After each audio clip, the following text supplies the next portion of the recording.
SG4, inspirando a excelência.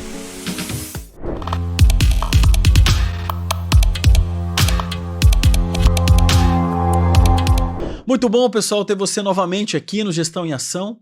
Hoje uma entrevista muito interessante com o atleta olímpico André Heller, um profissional que tem uma história conhecida no Brasil e que agora continua numa jornada profissional atendendo empresas com uma tecnologia muito interessante, e ele vai apresentar para a gente aqui no Gestão em Ação essa jornada, né, de construção de conhecimento e também desenvolvimento humano. André, seja bem-vindo.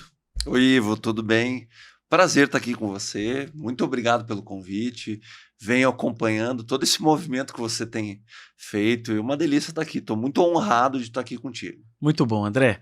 André, né, a sua história é uma história, né, que começa jovem ali como atleta, e conta um pouco como é que foi essa saída e hoje com a sua empresa que você está trabalhando com o desenvolvimento humano. Fala um pouco dessa jornada que você está agora. Ah, legal. Eu comecei no esporte muito cedo. Comecei com 14 anos, mais especificamente no vôlei, em função de uma doença crônica respiratória. Eu sou asmático e assim sempre serei. E acabei entrando no time de um clube na minha cidade, Novo Hamburgo, no Rio Grande do Sul. E depois de não ter sido aceito no time da escola, fui aceito no clube em função da altura. E até porque eles, segundo os técnicos, eles viram um talento dentro de mim, por mais que eu não reconhecesse esse talento. E foi justamente nesse início de carreira que eu entendi que o meu diferencial competitivo poderia ser, na verdade, deveria ser a capacitação continuada, né? O compromisso, a dedicação, o engajamento com o meu processo, com a minha jornada de aprendizagem. E assim foi durante toda a minha carreira no esporte. Eu sempre levei uma vida paralela, digamos assim, à minha jornada esportiva, uma vida escolar, depois acadêmica, estudando quando eu não estava na universidade, porque eu ainda fui atleta quando não tínhamos o ensino à distância. Sim. E aí, quando eu não estava com curso comprado, eu estava lendo um livro. Sempre entendi que era uma maneira de eu me capacitar, primeiro, se caso acontecesse alguma coisa, por exemplo, uma lesão, que todo atleta está suscetível a isso, mas também poderia acontecer de eu não ter mercado, isso é muito comum. Mas, no melhor dos casos, eu também sabia que a vida de um atleta, a vida útil ou laboral de um atleta não vai até muito tempo, né? Eu parei com 39, hoje nós temos alguns atletas que vão até 42. Perfeito. Então, pensando nisso, eu entendi que eu tinha que construir uma outra carreira ou começar a construir conhecimento para desenvolver uma outra carreira. Porém, eu entendi também, Ivo, que ao longo dessa jornada esportiva e acadêmica, digamos assim, o fato de eu adquirir conhecimentos em outras áreas agregava valor à minha própria performance esportiva, porque hoje eu digo com muita convicção e tranquilidade para você que atleta bom é atleta inteligente, né? O esporte não é simplesmente uma questão, um jogo de braços e pernas, né? A caixa de comando está aqui. O atleta precisa cuidar do corpo e cuidar do cérebro, da mente, do intelecto e da cognição. Então eu mantive essa vida acadêmica. E antes mesmo de me aposentar, em 2014, eu já havia fundado uma empresa que chama Heller Educação Corporativa. Também trabalhamos com esporte. Aí nessa empresa nós temos dois pilares. Ela começou bem pequenininha, continua pequena no que diz respeito à sua essência, né? A minha sócia, que é a mãe dos meus filhos, a minha esposa, cuida do pilar que nós temos de esporte, que nós temos um programa de iniciação esportiva. Ex-atleta também, né? Ex-atleta também. A Marcele jogou na seleção brasileira também, né? Que legal. E nós entendemos que o esporte, querendo ou não, nos capacitou para falarmos e compartilharmos outros temas, né?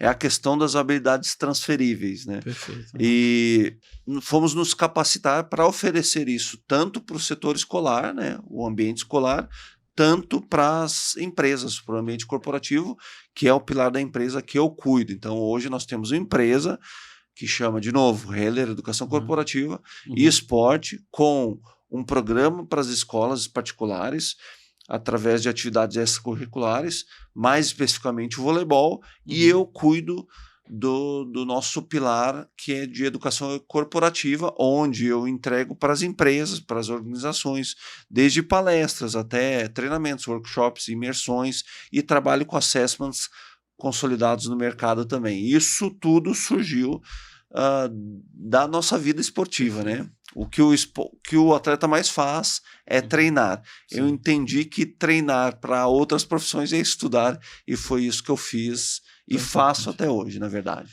Muito bom. E André, assim, a gente quando inicia sempre aqui o podcast, imagina toda essa sua história, hoje que você tem entregue, né? Você já vai falar do seu livro.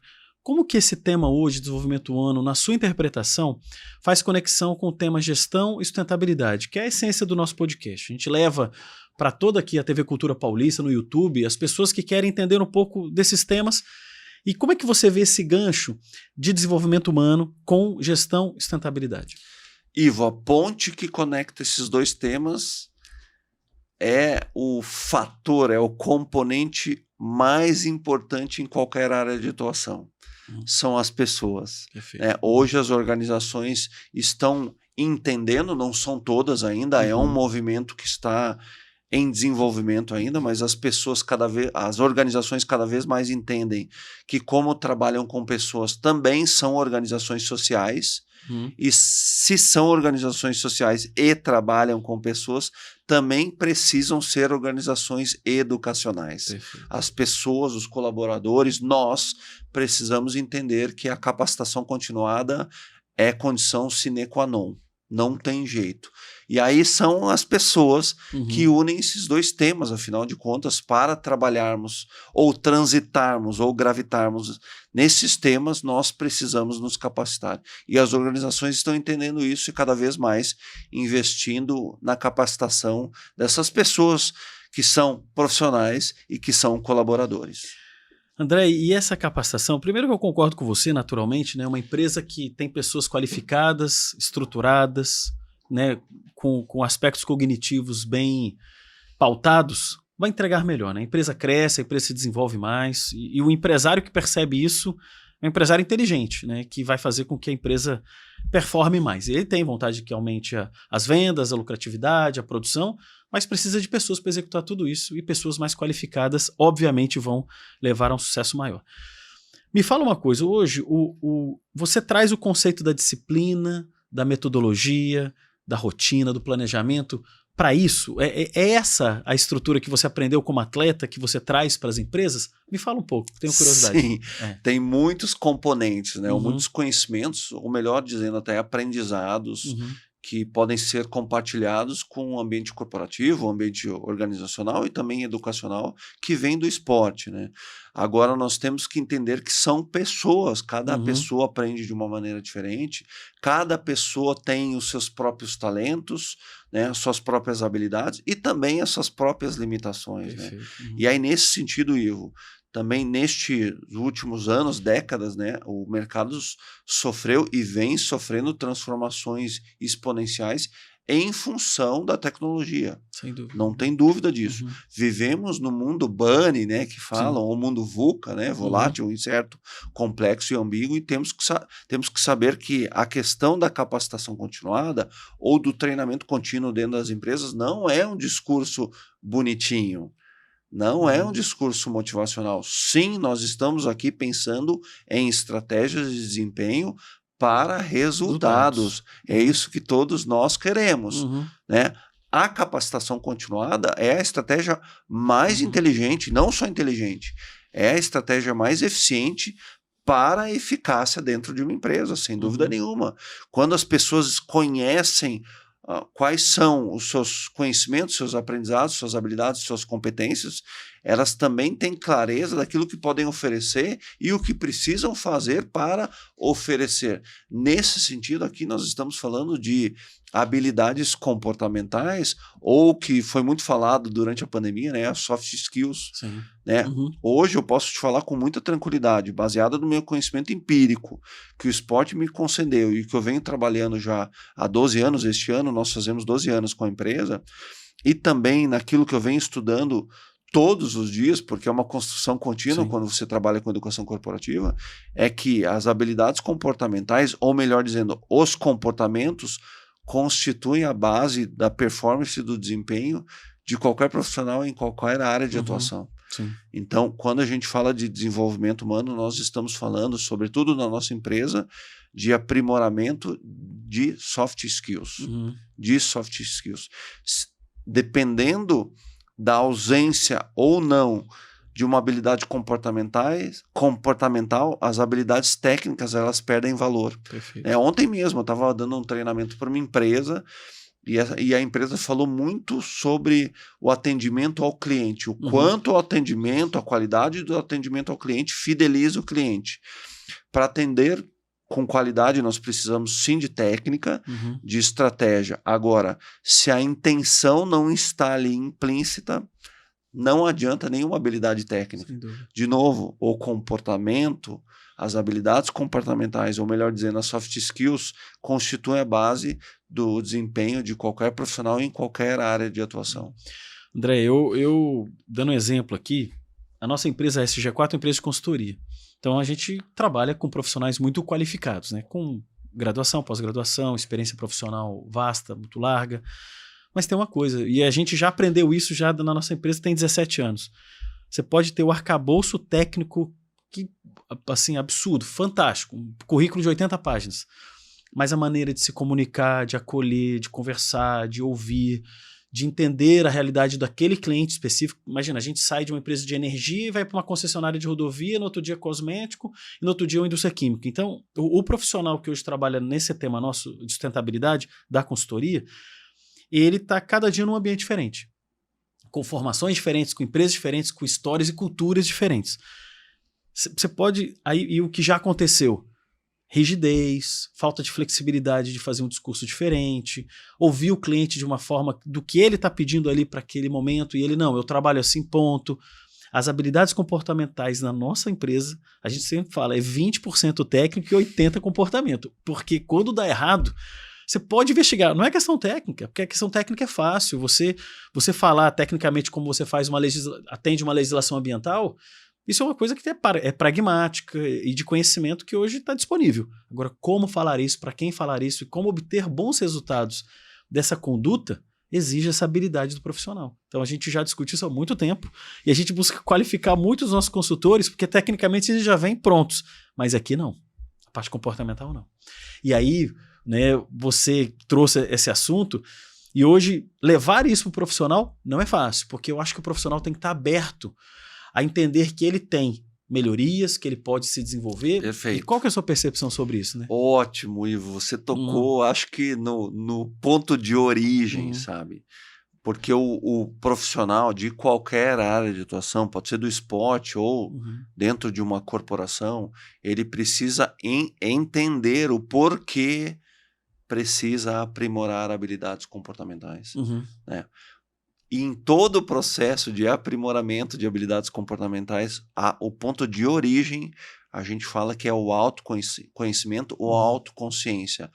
Infelizmente, nos últimos anos, banalizaram um pouco o autoconhecimento no mercado, né? Aliás, a gente vive em um país que banaliza muita coisa, né? Banalizaram o tadinho do coaching, né? O coaching é um processo muito consolidado na Europa e nos Estados Unidos. Sim. Coaching sério, é com embasamento científico. O autoconhecimento, infelizmente, também banalizaram, mas o autoconhecimento é a habilidade que pavimenta o caminho para todas as outras habilidades passarem. Porque se o profissional, seja atleta ou um profissional do ambiente organizacional, não se olhar para o espelho para entender quais talentos eu tenho, quais habilidades eu tenho, quais conhecimentos aprendizados eu já sou detentor e quais outros eu preciso adquirir, e ainda melhor, quais outros eu vou levantar a mão de maneira intencional e ativa para pedir ajuda. E nesse sentido, a gente está falando de talvez a habilidade comportamental mais poderosa de todos os tempos, a colaboração. A colaboração. Eu já escutei isso de técnico falar para atleta, olha, você é muito individualista, então vai fazer um esporte individual. Vai jogar tênis, né? Isso é um engano. É um engano. Ivo, mas até nisso a gente tem que pensar. O tênis não é um esporte individual, ele é uma modalidade individual. Perfeito. O esporte é coletivo, porque tem treinador, tem fisiologista, fisioterapeuta, e por aí vai. Sempre a colaboração está envolvida. Nós moramos num condomínio. Sim. Dentro desse condomínio, a colaboração é o que norteia as nossas regras, as nossas normas. Sim. Então, as habilidades comportamentais, elas precisam ser desenvolvidas. E o autoconhecimento é o ponto de origem, né? Para a gente entender de novo. Perfeito. Aquilo que eu já tenho, aquilo que eu não tenho, preciso adquirir. E nesse sentido, você também precisa entender que vai olhar para as suas limitações. Agora, a limitação não é cárcere privado, não é prisão perpétua, a limitação é ponto de partida. O nosso sistema, é uma analogia que eu gosto muito de fazer, o nosso sistema, inclusive cerebral, funciona como um aplicativo de trânsito, um Waze da vida, né? Eu coloco lá minha meta, meu objetivo, meu sonho, mas para eu construir a melhor rota, eu preciso entender de onde eu estou partindo. Perfeito. Né? E o autoconhecimento nos concede isso, né? O Jim Collins tem uma frase muito legal que ele fala no seu livro, se eu não me engano, Empresas Feitas para Vencer. Ele fala assim, olha, antes de olhar pela janela, eu preciso olhar para o espelho. Perfeito. Isso é magnífico, porque isso também nos leva para uma outra habilidade que está um pouquinho, de novo, banalizada no mercado, que é fundamental dentro de uma empresa, que é o protagonismo. Eu não preciso ser dono da empresa para me sentir dono. Nós estamos falando aqui de accountability, né? Sim. Responsabilização, né? Isso é fundamental, me sentir responsável também pelas entregas. Sou eu responsável, não é só o diretor, os líderes, o dono. Eu posso fazer isso. Eu me graduei em empreendedorismo, a gente fala muito sobre intraempreendedorismo. Eu não preciso ser dono de uma empresa para empreender, né? Peter Drucker falava isso em 1962, né? Quando desenhou a teoria da administração por objetivos, né? Ele já falava, olha, as pessoas são pessoas profissionais inseridas dentro de um sistema, né? As pessoas não querem mais saber simplesmente como fazer o trabalho, elas querem saber por que fazer o trabalho, né? E os profissionais também precisam entender isso, né? Olha, eu assumo o meu protagonismo mesmo trabalhando sobre um regime de CLT. Sem dúvida. Sem dúvida nenhuma. Então, inclusive a nossa empresa vem oferecer esse olhar, sabe? Eu sou um colaborador, eu sou um empregado, eu estou contratado, mas eu posso empreender dentro da minha área, ali dentro da minha área de atuação, sem dúvida nenhuma. Inovar, né? Melhorar, né, o processo, ser melhor a cada dia. Isso é realmente um exercício individual e que hoje, dentro de um ambiente de empresa, infelizmente, algumas pessoas se veem como olha, eu estou aqui, faço a minha hora, vendo, recebo meu salário. E tem uma apatia. Eu vejo alguns colaboradores apáticos, assim, de falar, não, esse negócio não é meu. E ele não entende que a gente, até no segundo bloco eu quero trabalhar com você essa questão de team building, né, da parte de construção de time, mas ele não percebe que ele é uma engrenagem fundamental ali para o desenvolvimento daquela empresa. Ele ganha com aquilo, né? Ele não está ali só vendendo a hora dele para receber um salário no final do mês. E ser um empreendedor individual na sua área, que é inovar, buscar, melhorar resultado, é uma coisa que a gente tem que promover muito nas empresas, né? Então, e você percebe isso também hoje, André? Muito, até porque o profissional que não estiver disposto a se aprimorar de maneira continuada, ele se tornará obsoleto no mercado. Nós vimos isso com exemplos emblemáticos nas organizações, né? Ninguém mais aluga um filme na locadora, né? Estou falando de blockbuster aqui. Sim. Ninguém mais compra um rolinho de filme para botar na máquina fotográfica, né? A Kodak acabou. Sim. Obviamente que são exemplos emblemáticos, mas isso acontece com nós profissionais também. Aquele profissional que não estiver disposto a se capacitar se tornará obsoleto no mercado, se tornará descartável, porque as novas gerações estão chegando com as suas características, algumas muito boas, outras não tão boas, mas estão chegando já com outra pegada de capacitação. A tecnologia são nativos digitais. Sim, né? Então, os profissionais estão entendendo que eles podem empreender e inovar. Agora, para fazer isso, de novo, condição sine qua non, o novo impositivo do mercado, Ivo, e eu bato nessa tecla em qualquer área que eu atue. Hoje eu atuo com atletas de alta performance e, sobretudo, no ambiente organizacional. O lifelong learning, o aprendizado para a vida inteira. É uma obra em contínua construção. Não tem jeito. Sem julgamento de valor. Olha, você não quer aprender? Tudo bem, é uma escolha. Mas tem consequências. Sem dúvida, uma escolha com consequências, né? André, é muito bom essa primeira fase aqui da nossa conversa, primeiro bloco, muito interessante. No próximo a gente gostaria muito de abordar você sobre essa questão de construção de time, que é uma coisa muito legal dentro do esporte. Então, pessoal, vamos para um pequeno intervalo, voltamos já já aqui com o André Hiller.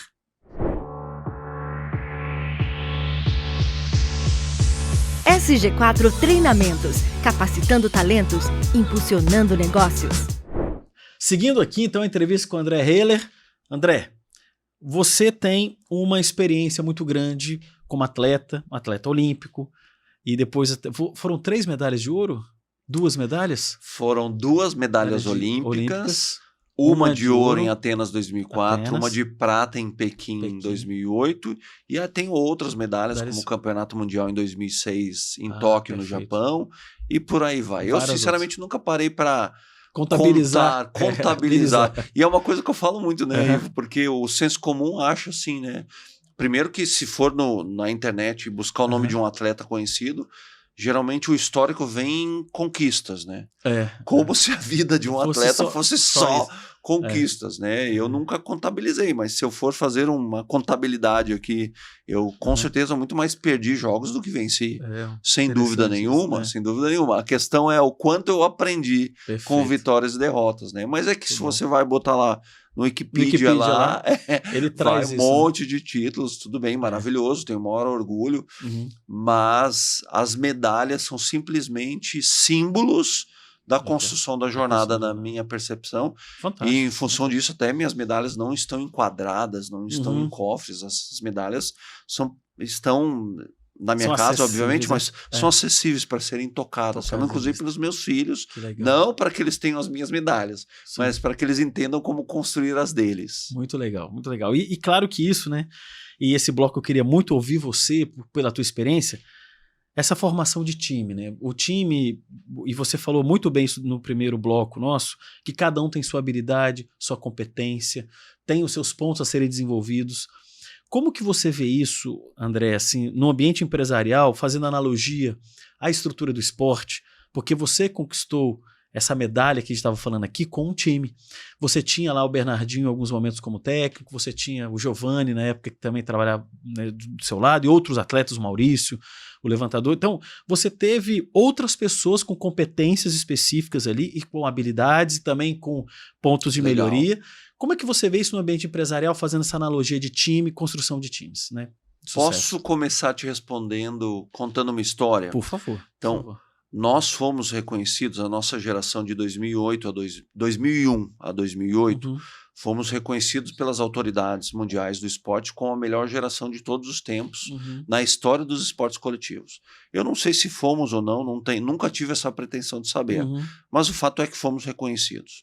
Agora, também o senso comum, ele costuma pensar que nós éramos ali, aqueles 12 atletas, éramos detentores de superpoderes, super talentos, e éramos excelentes, né?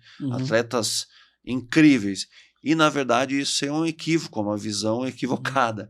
Quando nos reunimos em 98, por exemplo, antes da chegada do técnico Bernardinho, praticamente éramos a mesma geração e não ganhamos nada. Na verdade, ficamos em 6º lugar nas Olimpíadas de Sydney e tivemos outras derrotas emblemáticas ao longo do caminho. Com a chegada do Bernardinho, as coisas mudaram. Ele implantou a filosofia dele, que é de muita preparação, muito treino, não só no sentido motor, físico, técnico, tático, mas de mentalidade. E ali nós entendemos, Ivo, que na verdade, aí te respondendo mais especificamente ainda sobre a seleção, mas nós não éramos super atletas. A questão é que juntos nós realizamos coisas extraordinárias. André, mas depois que vocês venceram tudo, vocês se tornaram atletas extraordinários? Não, ainda não. Nós juntos, de novo, realizávamos coisas extraordinárias. éramos ótimos atletas, alguns de nós excelentes. Tanto é que, Ivo, logo depois das Olimpíadas de 2004 em Atenas, praticamente todos nós fomos contratados por times italianos, a NBA do voleibol no mundo. E praticamente nenhum de nós apresentou a mesma performance que apresentávamos quando juntos. Não éramos atletas extraordinários. Juntos, nós realizamos coisas extraordinárias. E nós realizamos coisas extraordinárias a partir do momento que nós entendemos que cada um de nós tínhamos a nossa individualidade, sendo redundante, mas é importante que se fale isso. Tínhamos os nossos próprios talentos, as nossas próprias competências, e quando oferecíamos isso de maneira plena para a equipe, as nossas limitações também nos acompanhavam naturalmente. Porém, na minha limitação, eu tinha certeza que tinha alguém para me complementar e completar. E essa é a essência do trabalho em equipe, é a colaboração. Porque você precisar do outro é natural. Vai acontecer você sabendo disso ou não, você tendo consciência disso ou não, você querendo ou não. Outra coisa muito mais poderosa é você levantar a mão de maneira intencional, ativa, e você escolher precisar do outro. Perfeito. É diferente do que só precisar. Eu escolho precisar. Porque eu sei que eu preciso do outro, eu não sou detentor de todos os conhecimentos, habilidades e competências. Aliás, quanto mais a gente estuda, né, Ivo? Sim. É aquela analogia com a ilha, né? Quando o conhecimento vai crescendo, essa ilha vai crescendo, mas também são maiores as margens com o desconhecido. É justamente assim. Quanto mais eu estudo, mais eu me capacito, mais eu tenho certeza que eu preciso dos outros, né? E a construção de time é assim, né? A gente promover um ambiente para que as pessoas entendam que elas precisam fazer essa escolha, de escolherem intencionalmente precisarem dos outros. Fantástico. E isso hoje, como é que você leva isso para o ambiente empresarial? Né? Você trabalha com um método, né, André? Você pode falar um pouco do método?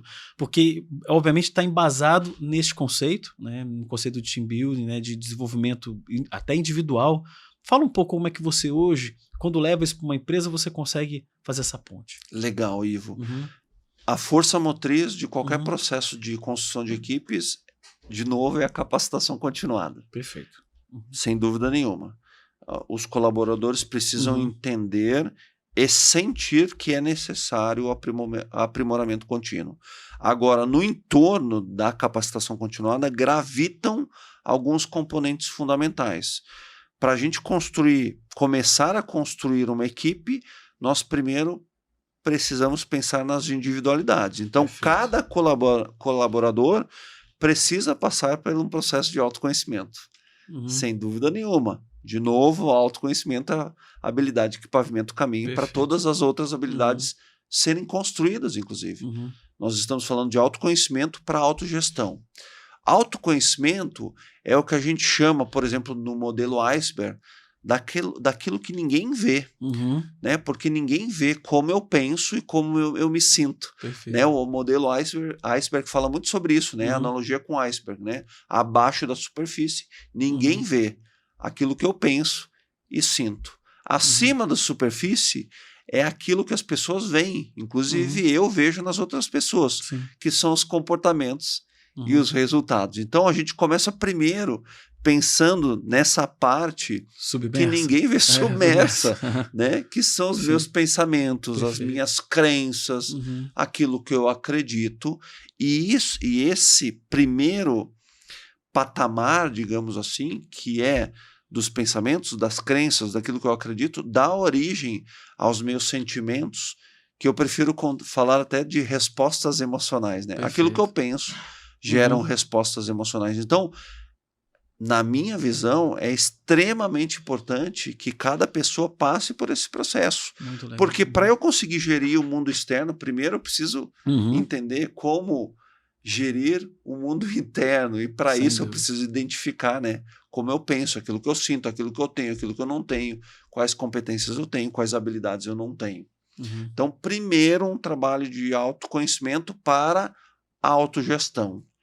Né? O que é autogestão? Basicamente, num trabalho em equipe, é eu entender, de novo, A partir das informações que eu obtive através de um processo de autoconhecimento, quais conhecimentos, habilidades e aprendizados eu tenho, quais eu não tenho e não consigo aprimorar porque não é minha área, e aí eu vou pedir ajuda para o outro. Perfeito. A autogestão entra nisso.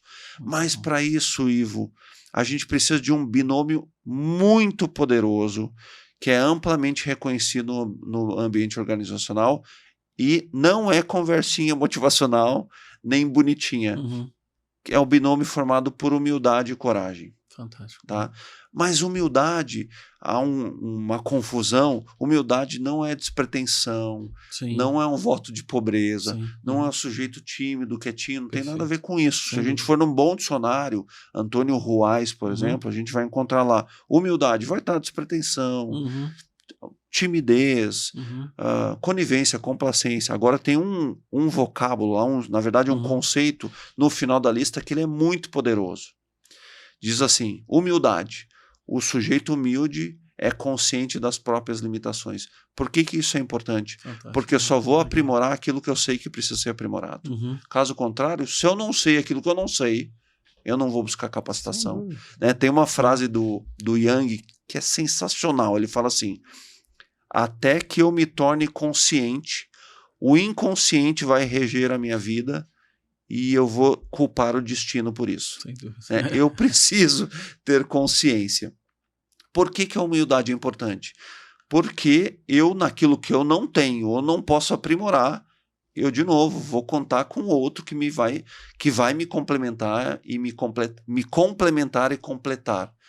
E o segundo componente deste binômio é coragem. Coragem, o clichê diz que coragem é ausência de medo. Mas coragem, nesse sentido, eu estou falando porque coragem, sobretudo num trabalho em equipe, num ambiente colaborativo, é coragem para desapegar daquilo que não agrega valor à minha equipe, não gera resultado à minha equipe. Precisa de muita coragem para desapegar, né? Desapegar daquilo que não serve mais. Não serve mais. Aquilo que eu fazia antes não me garante resultados presentes e futuros, né? Isso novo, tudo, de novo, Ivo. Autoconhecimento, autogestão, humildade e coragem para construir um ambiente colaborativo. Fantástico. Né? Colaboração é a mais poderosa das tecnologias. E aí, e dando sequência a esse raciocínio, eu queria te fazer uma pergunta. A importância da liderança, né, dentro desse aspecto, né? Porque você pode ter um time com tudo isso, e se você não tiver um líder, você acabou de falar do Bernardinho, a história de vocês com o Bernardinho, que foi um líder para vocês ali naquele momento, tudo. Mas fazendo no ambiente empresarial, a importância do líder, obviamente, no meu ponto de vista, é fundamental para que esse processo catalise de uma forma com resultado. Mas e na sua opinião? O líder dentro dessa, você tem um colaborador instalado com coragem, ele tem a humildade que o acompanha. Agora, você imagina que você tem 50 pessoas assim e você tem um líder que não está alinhado a isso, né? Me fala um pouco da tua percepção e da importância do líder nessa engrenagem. O líder é a força motriz desse movimento, sem dúvida nenhuma. Não existe melhor maneira. Existem muitos recursos, muitas ferramentas para a pessoa exercer a liderança. Primeiro que liderança não é uma posição, né? Liderança é uma habilidade. E o líder é a força motriz de um ambiente onde a colaboração vai acontecer. Para que a colaboração aconteça, algo que não pode faltar é o exemplo. O líder precisa ser o exemplo e a referência daquilo que ele pretende. Então, se o líder pretende um ambiente ou uma organização, uma empresa, onde todos entendam a importância do aprimoramento contínuo, ele precisa ser exemplo na questão de estar aberto ao aprimoramento contínuo. Se o líder pretende um ambiente colaborativo, ele precisa ser o primeiro a colaborar. Porque no final das contas, Ivo, o líder ele precisa entender que ele não motiva ninguém. Eu não acredito na pessoa que motiva. Até porque motivação, que é um tema muito pertinente, ele é maravilhoso. Motivação é o motivo que me impulsiona para a ação. Algo, claro. Agora, a motivação é pessoal e intransferível. Sem dúvida. Eu não motivo ninguém, eu posso desafiar, eu posso provocar, eu posso convidar, eu posso distender e, mais do que nunca, a palavra que eu mais gosto, eu posso encorajar. Isso é muito poderoso. Então, o líder vai encorajar a colaboração, ele vai convidar, ele vai provocar, ele vai distender, mas para isso ele precisa ser exemplo, porque no final das contas, o líder, no meu ponto de vista, precisa entender que ele precisa fazer, ou melhor, construir um ambiente onde todos os outros colaboradores se sintam co-criadores e co-roteiristas da cultura da empresa. Porque na ausência do líder, a empresa precisa funcionar. Se depender só do líder, não adianta. Sim. Na verdade, quando a gente fala de cultura, e aí existem os manuais de cultura, código de cultura e tudo, e por aí vai, mas a cultura não é o que está escrito no papel. Cultura é o que nós, como equipe, fazemos repetidamente todos os dias. E aí o líder, ele é a força motriz desse movimento. E assim, quando você hoje entra numa organização, você obviamente vai com uma educação continuada, né? E é um processo, né? Uma jornada de melhoria e de conhecimento de qualquer empresa. Existe, obviamente, um modelo de trabalho com equipe. Você tem assim, um trabalho específico com a liderança? Por que eu te falo isso? Porque eu vejo que as empresas no Brasil, eu vou só te provocar uma questão aqui que eu percebo muito nas empresas. Isso é pequena, média e grande, tá, André? Uma percepção minha. Todo mundo foca muito em desenvolver os colaboradores, né? Os times de analistas, os administrativos, o time operacional. Mas é muito raro uma empresa que se dedica a treinar líderes. E o líder chega naquela posição porque ele tem 10 anos de experiência na empresa, ele conhece bem o processo e o produto, aquele serviço a ser executado, mas são raras as empresas que param, líder, vem para cá. Tanto que eu já fiz muitos eventos de liderança e tem líder que não consegue nem se conectar naquele momento com a gente. Ele está no WhatsApp, ele está no computador, ele não consegue sair do mundo ali desse... Já que nós estamos ali num momento estruturado de agenda, e ele não conseguiu se organizar em agenda, porque ele fica respondendo coisas ali no meio tempo. Mas hoje, a educação continuada, percebo, e eu quero ouvir sua opinião, para os times de analistas, supervisores e líderes, até líderes operacionais, supervisores, coordenadores, e todo o time abaixo, é mais praticado. Mas lideranças como gerentes, como gerente executivo, um superintendente, é raro funcionar. Na tua opinião, você acha que é importante chegar e você faz desenvolvimentos para esse time também, hoje? Na verdade, Ivo, é fundamental, para não dizer essencial, porque a maioria dos líderes, inclusive, chegou num papel de executivo porque era um bom executor. Um bom executor. Porém, nós temos uma diferença enorme entre um executor e um executivo. Exatamente. Não basta saber fazer ou fazer bem, você tem que fazer com que os outros façam. Façam bem, sim. E aí, eu não vou dizer que é difícil esse papel, mas ele é muito complexo. Sim. Eu já fiz muitos eventos, Ivo, palestras, treinamentos, workshop, imersões, que o líder me apresenta e depois vai embora. E aí fica só a equipe. Muitos. Agora, mas você não vai ficar aqui, não? Agora tem um movimento de organizações que já entenderam que o líder ele é uma peça importante da engrenagem, mas ele é mais uma peça. Isso também é muito importante que a gente deixe sempre muito claro, né? Todos são peças de uma engrenagem, cada um na sua função, mas com a mesma importância. Com a mesma importância. Isso é muito importante. Agora, como nós temos líderes que talvez algum dia foram bons executores e agora assumiram um papel de executivos, e na maioria dos casos é assim, ele precisa passar pelo mesmo processo, não tem dúvida nenhuma. A primeira etapa do processo, de novo, força motriz do processo é capacitação continuada, mas a primeira etapa é o autoconhecimento.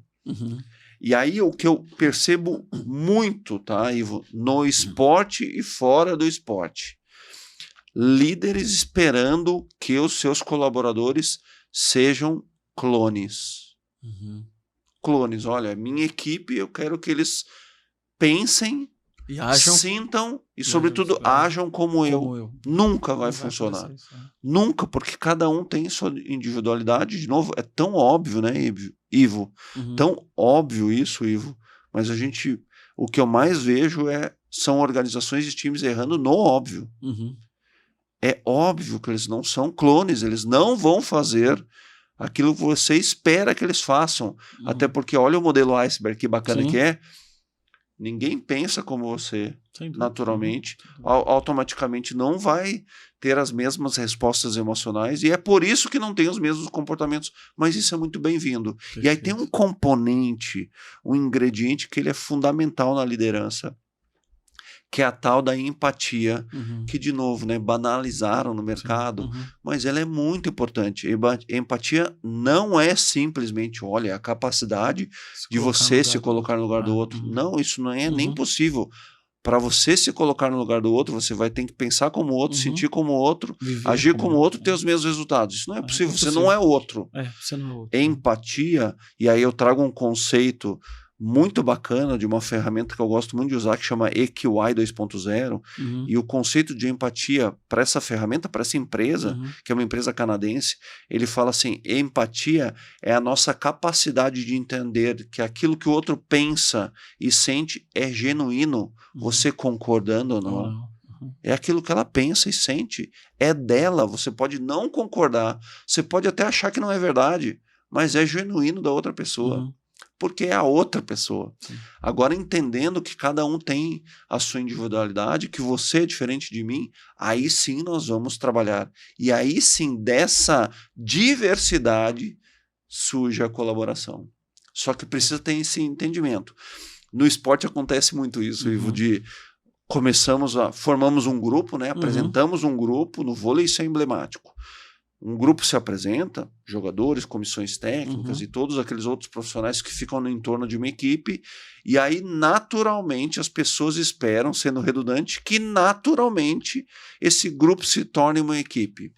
Não necessariamente, Não necessariamente. Né? Não necessariamente. Acontece às vezes. Sim, claro. Acontece de forma às vezes. natural. Mas nós não precisamos esperar que esse processo aconteça naturalmente. Parece aquela música, né? Deixa acontecer naturalmente. Mas não é assim. A gente pode ter um método ou um processo intencional para construir isso. E aí, se você me permite, vou me alongar um pouquinho, nós estamos falando aqui de um tripé muito poderoso na construção de equipe, que primeiro é conexão, as pessoas precisam se conectar. Você deu um exemplo agora, né? Você vai falar com o líder, ele fala, não, pode falar, mas ele está no celular. Sem dúvida. Que mensagem o líder está passando para a pessoa? Né? Porque tudo é comunicação, né, Ivo? Sem dúvida. Até quando eu não me comunico, eu estou comunicando algo. Sim. Não, pode falar, eu estou aqui, tá tudo bem, mas só vou mandando uma mensagem. Não está, né? Será? Não está. Não está. Então, tudo começa por conexão. O que é conexão? Demonstrar interesse genuíno com a pessoa, para a pessoa. Então, você tem que se conectar. Aí tem algumas técnicas que são maravilhosas, olho no olho, né? Parece conversinha, mas não, cara, olho no olho, eu tô aqui, ó. Sim. Eu estou plenamente presente, estou te escutando. Conexão para começo de conversa, para começar a construirmos relacionamentos de confiança, cara. Isso é fundamental. Aí, de novo, eu volto lá nas habilidades comportamentais, né, Ivo? O líder, ele domina todo o repertório técnico, mas se ele não for capaz, e isso é uma habilidade, de construir relacionamentos de confiança, aí eu vou para o terceiro componente do tripé, a pessoa não vai se sentir segura para trabalhar. E um colaborador inseguro, num ambiente de insegurança, é a mesma coisa que você dirigir uma Ferrari com freio de mão puxado. Né? A gente precisa entender como equilibrar a autoproteção com a colaboração. Quando a autoproteção ela é muito mais alta, num nível mais alto do que a colaboração, a prioridade daquele colaborador vai ser se autoproteger. Então, numa reunião, ele está com uma ideia maravilhosa na cabeça. Mas será que eu vou ser aprovado? Será que eu vou sequer ser considerado? Será que vão me escutar? Não tenho certeza. Não vou falar. Sim. O ambiente não é seguro. Não vou colaborar. Exatamente. Então, conexão, confiança e segurança é o que tem de mais... Não é bonito não no mercado, tá? É eficiente. Colaboradores, pessoas, profissionais seguros. Eles vão estar seguros para falar, para interagir, para errar e para aprender. E, sobretudo, uma coisa que a gente fala muito no esporte, para vestir a camisa, né, Ivo? Sim. Eu visto a camisa, eu não sou dono do time, mas essa camisa aqui, ó, eu estou vestindo, eu vou me comportar como dono. Faço parte, eu acho que esse tripé é fundamental num ambiente colaborativo e, sobretudo, de construção de equipes. Muito bom, André, fantástico, muito bem explicado, gostei muito, eu acho que você que está aí assistindo o nosso episódio também. Vamos para o terceiro bloco, vamos para o intervalo. Quero falar com o André do livro, né, dessa publicação. Te espero no próximo bloco aqui da nossa entrevista. SG4 Soluções Integradas. Consultoria estratégica para um futuro sustentável. SG4 Gestão Ocupacional.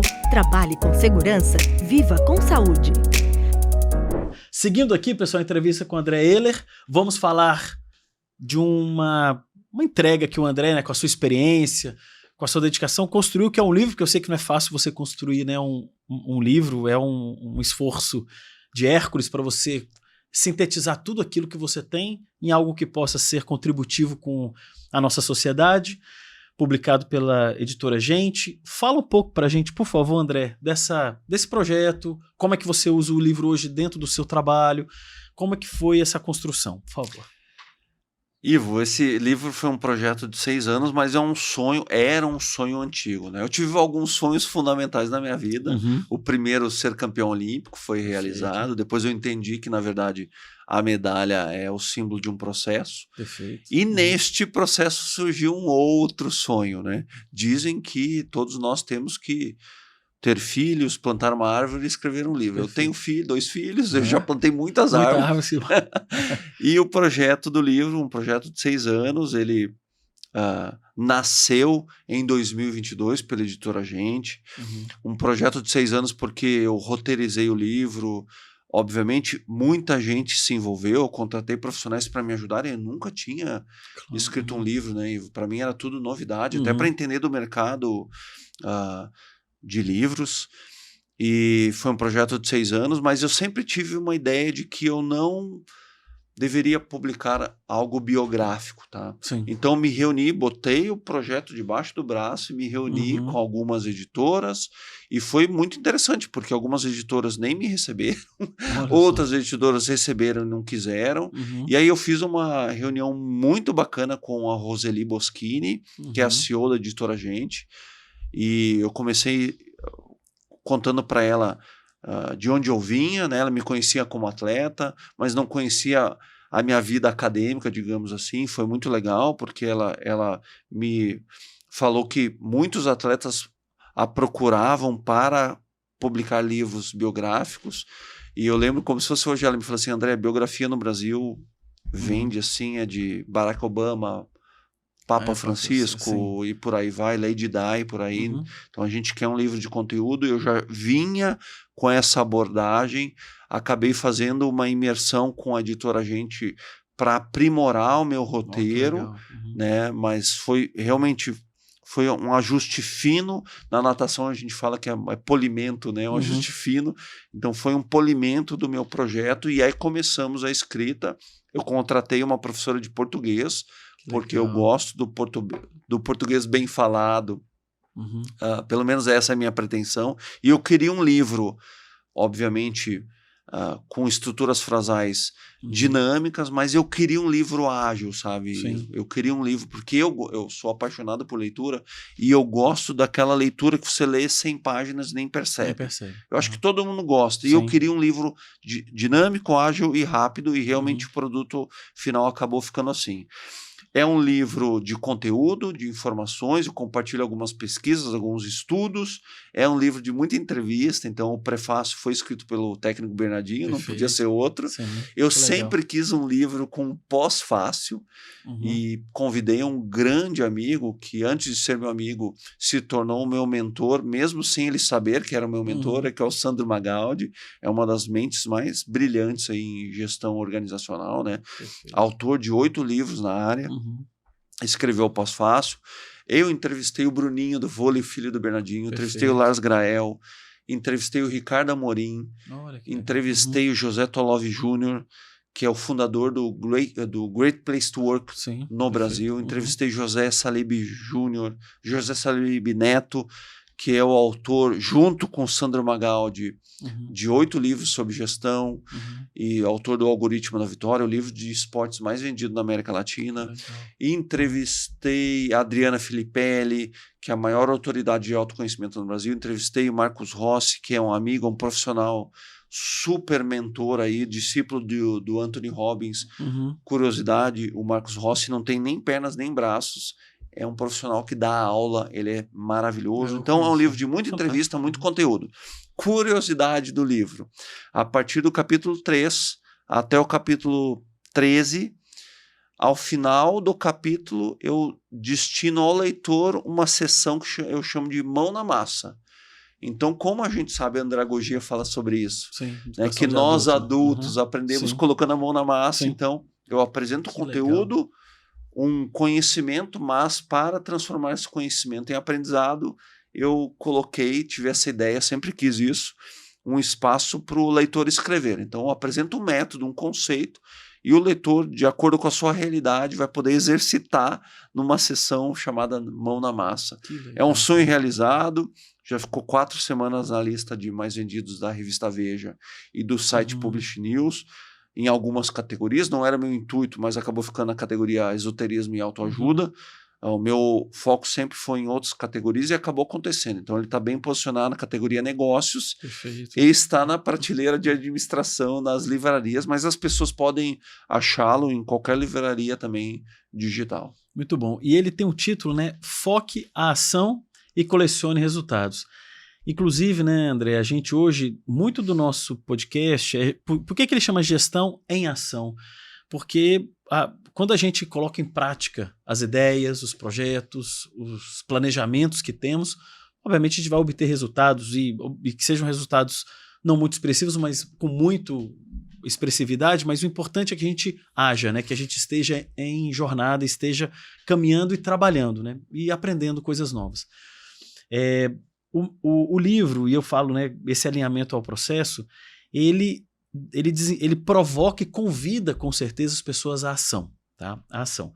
Me fala um pouco, assim, hoje, a sua expectativa de uma pessoa que acessa o livro ou que, quando contrata a sua assessoria, por exemplo, para desenvolver um time, eu gosto muito dessa questão da ação, né? O poder de volição, né? A pessoa sair do conceito só do sonho, mas colocar isso em prática através de um método. O livro convida a gente a isso, né? Porque o próprio título traz... Eu queria saber, e naturalmente você me falou que no final tem uma estrutura que convida o leitor a implementar a prática.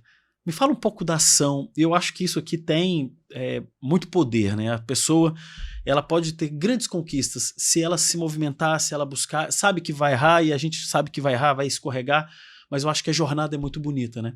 O livro convida a gente a isso? O livro é um convite gigante à ação, na verdade. Aliás, este exemplar é seu. Muito obrigado, André. Seu. Eu ainda não escrevi a sua dedicatória, porque eu deixei para escrever aqui. Muito mas bom, esse seu, já estamos na 2ª edição e o livro é um convite pleno à ação. Eu tenho uma frase de um grande amigo meu, que é o Emanuel Rego, bicampeão olímpico de vôlei de praia. Ele fala assim: os sonhos nos levam às nuvens, mas é o planejamento que mantém nossos pés no chão. Perfeito. E eu complemento, mas é a ação que torna esse sonho realidade. Viável, né? Intenção sem ação, né? Não é nada. Não é nada, né, Ivo? Até porque, olha de novo, eu gosto muito do conceito do modelo iceberg, né? Sim. As pessoas não veem as nossas intenções. Sim. Elas veem as nossas ações, nossos comportamentos e os nossos resultados. Então não tem jeito, eu posso ter as melhores das intenções, se eu não agir, de nada serve, né? O livro é um convite à ação, o livro é um convite à reflexão, o livro é um convite a um exercício de autoconsciência, de novo, para entender qual é meu ponto de partida e como eu construo a melhor rota para onde eu quero chegar. Então o livro fala sobre isso através de um método. O método tem um nome. Eu, quando quando eu cursava o 2º grau, né, que agora é o ensino médio, eu também fazia um curso paralelo de arquitetura. Que legal. E eu sempre fui encantado com a arquitetura, depois segui o caminho do esporte, mas o método chama arquitetura da jornada. Porque eu gosto mesmo dessa analogia com o arquitetar, né? Eu planejo, eu desenho, eu escolho os melhores materiais, né? Os melhores componentes, né? E começo a construir. Construir é uma construção contínua. Então, o livro fala muito sobre isso, sobre autoconsciência, sobre construção para eu alcançar meu sonho, que não é só um sonho, é um objetivo, é uma meta, né? Sonho fica muito no abstrato, a gente tem que trazer para a realidade, transformando em meta-objetivo, mas isso só acontece através de ações e planejamento. Ou melhor dizendo, primeiro planejamento com estratégia, né? Na verdade, a estratégia vai unir o planejamento à ação, porque ação jogada ao vento, assim, talvez eu possa estar, de repente, caminhando, mas não significa que eu estou avançando. Não pode ser qualquer ação, né? Precisam ser ações condizentes com o meu plano de trabalho, com o meu objetivo, né? Então, o livro é um convite pleno para as pessoas agirem, planejando, tem espaço para escreverem, para planejarem, para fazerem um plano de ação, mas, sobretudo, começarem a fazer coisas diferentes, né? E a gente sabe, de novo, se tornou uma frase feita, um clichê, mas é muito importante que a gente fale, porque é óbvio, né? Se eu continuar fazendo as mesmas coisas, eu terei os mesmos resultados.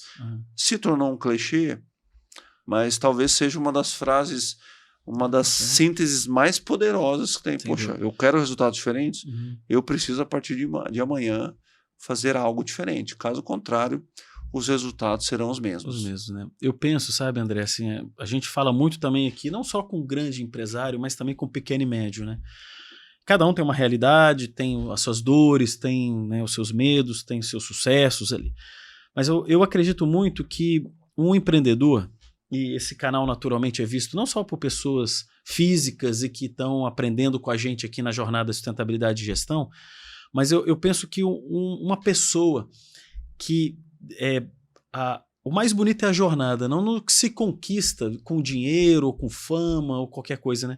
O aprendizado que a gente tem com aquilo que a gente se desafia a fazer e aprender novo e, assim, quando a gente busca realmente uma melhoria daquilo que a gente quer viver hoje, a pessoa pode querer emagrecer, ela pode querer aprender uma nova língua, ela pode se estruturar para ajudar outras pessoas, ser o melhor gestor, ser o melhor pai, independente ou mãe.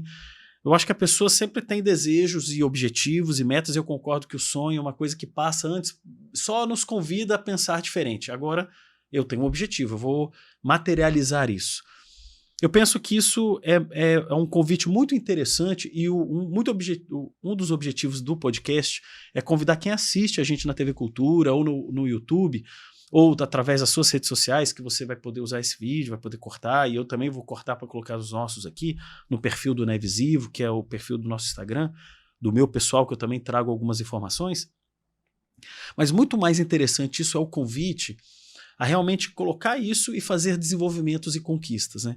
Porque, fazendo analogia ao que você viveu, eu imagino que você estar no pódio olímpico, né? Você naquele dia receber uma medalha de muito esforço e perceber que você, junto com o seu time, teve uma conquista, são as medalhas da vida que a pessoa tem quando emagrece, quando consegue uma pós-graduação, consegue passar em medicina ou fazer alguma coisa que passou pelo sonho e concretizou. Eu quero te fazer uma pergunta assim, né? E você pode falar com a audiência, né? Esse convite à ação, né? Ela é interessante porque a pessoa pode viver coisas diferentes, né? E eu acredito que a jornada é o mais fantástico disso tudo. Você acredita que, inclusive você usou a palavra jornada aqui, né? Você acredita que o caminho, o que se busca, ele é algo que realmente traz para a pessoa essa medalha, essa felicidade, essa conquista? Ivo, o segredo está no caminho, Perfeito. não no destino final. É o que nos ensinaram daquele conto, né, de que o pote de ouro está no final do arco-íris. É só uma história, na verdade, por mais retórica que esteja envolvida aqui. E se a gente chegar lá e não encontrar nenhum pote de ouro? Aí a gente vai olhar para trás e falar, não aproveitamos em nenhum momento a caminhada, mesmo que de vez em quando o arco-íris fique cinza ou preto e branco. Perfeito. Eu estou falando aqui de uma maneira retórica, mas peraí, eu só vou aproveitar quando eu conquistar algo de fato. E a construção, né? E nós temos muito disso. Tanto é que há pouco tempo a OMS reconheceu o burnout como doença laboral, porque as pessoas estavam vivendo de metas, de objetivos, e aí eu só vou aproveitar quando eu alcançar ou bater essa meta. E o aprendizado da jornada, né? Vamos fazer uma analogia aqui com o esporte. Olimpíada de Paris 2024. Só 12 equipes, só 12 nações foram classificadas, estão classificadas. Só a campeã olímpica vai aproveitar a Olimpíada. Todas, né? A gente precisa aproveitar a nossa jornada todos os dias. Inclusive, em 2 capítulos do livro, eu falo sobre celebração. Que legal. Celebrar a jornada. Eu só vou comemorar quando eu ganhar? Claro que eu quero ganhar. Claro que eu quero uma medalha olímpica. Claro que eu quero meta, objetivo, sonho. Óbvio, todos nós queremos. Mas eu só vou viver plenamente quando eu chegar lá. E se eu chegar lá e eu perceber que não era aquilo que eu pensei? Exatamente. Eu vou olhar para trás e falei, caramba, não aproveitei nada. Até porque, né, Ivo, a gente sabe que o vencedor, aquele cara que de fato conquista, tem resultado, é um cara que perdeu inúmeras vezes antes. A questão é como ele ressignificou essa derrota, né? É o que ele aprendeu com a derrota. Aliás, a derrota, a frustração, ela nos ensina coisas que as vitórias não ensinam. Né? Então, o aprendizado diz muito mais respeito a sucesso do que uma medalha, né? E eu costumo dizer isso de uma maneira muito tranquila e convicta, porque eu vivi isso, eu estudo isso e tento viver isso, é um exercício contínuo, viver isso todos os dias. E eu não falo isso porque é bonitinho, de novo, não combina comigo. Eu falo isso porque é uma estratégia muito eficiente. O sucesso diz mais respeito ao caminho, ao percurso, à trajetória, à jornada do que à linha de chegada.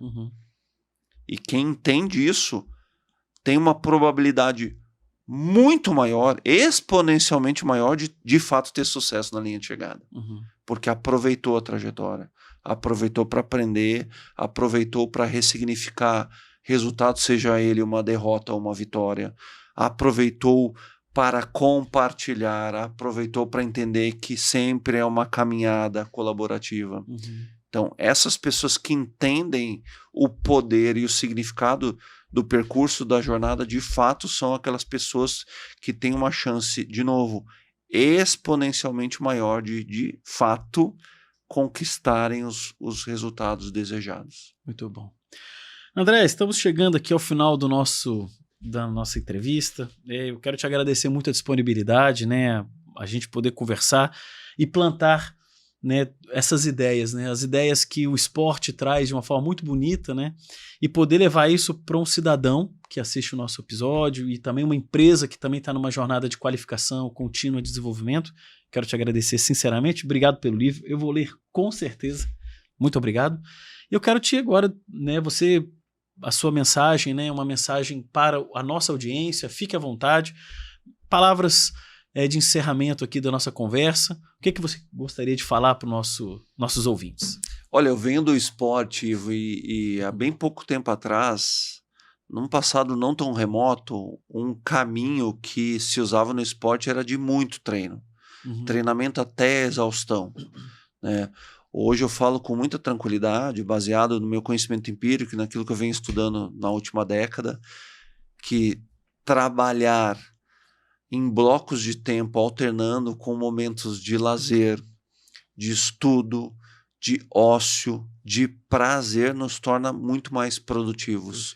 E não nos torna somente mais produtivos, nos torna também muito mais eficientes e eficazes, porque a gente quer resultado. Obviamente a gente quer resultado. Porém, nós não queremos resultado só hoje ou só a curto prazo. Entender que equilibrar a nossa vida profissional com a pessoal, também nós estamos falando de sustentabilidade. Perfeito. Nós também estamos falando de longevidade. Hoje, com a perspectiva de vida, a expectativa de vida crescendo cada vez mais, eu não quero só viver e ser produtivo até 60, 70. Eu quero trabalhar e ser produtivo e me realizar todos os dias até os 100 anos. Sim. Então, hoje, entender que a gente precisa equilibrar vida pessoal com vida profissional não é só legal, mas é eficiente e eficaz. E é assim que eu gostaria de terminar esse momento contigo. Muito obrigado pelo convite e estou à disposição. Muito bom. Pessoal, muito obrigado, André. Obrigado você que assistiu a nossa entrevista. Que as palavras do André nos inspirem na nossa jornada. Um abraço, pessoal, e até o próximo vídeo, o próximo podcast Gestão em Ação.